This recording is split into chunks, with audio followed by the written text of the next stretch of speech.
Leokin, 9 Kristjan Saarts, 5 Eva Raas ning 28 Risto Pärnat. Varus on Kristjan. Nüüd siis Tammekal juba 4. nurgalöök. Segadus seal on, tuleb ka pealelöök, kuid blokeeritakse. Lorentsile, kes tuli hästi siia keskväljale vastu ja Martin Miller palliga head tõste nüüd Lällile. Kas Läll saab ja Läll tõstab ja see on 1-0! See on Rait Läll ja selline on värav ja nii lüüakse värav ja nii asendatakse Kristjan Tiirikut, kes siis siin tänase mängu järel putsad varna riputab. Asendus on olemas, Tartu asendus on olemas ja väga ilus sööt kõigepealt Millerilt ja siis vaatame Tiiriku ja Giidron lööb, hea tõrje, pall on lahti. Ja oli ka seal kas Sulu, seis ja leiab Luka sealt sööduga Pärnati. Värske poiss. Vabandust, Risto Pärnat. Pärnat läheb ja lööb mööda. Ja ei tule sealt 1-1.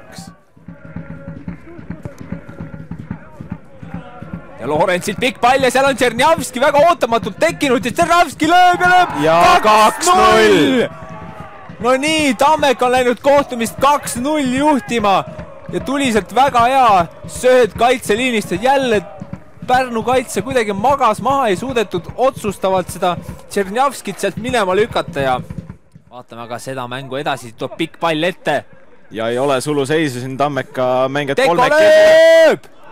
No milline värav Tauno Tekko. Tauno Tekko näitab, et Pärnule lööb ta sellise värava. Pärnu poiss siis matab lõplikult linnameeskonna täna 5. novembril. Seis on 3-0 ja millised ilusad väravad täna on olnud. Tammek on näidanud, et nad on. Nurgalöök tuleb alla Tammekal. Ja kõrge pall kaugele taha. Kuhu see pall läheb? Kapper sai veel lüüa, pall oli korraks lahtine ja sellega on kohtumine ka lõppenud. Hooaja viimane mäng Tartu Tammeka võitis Pärnu linnameeskonda tulemusega 3-0.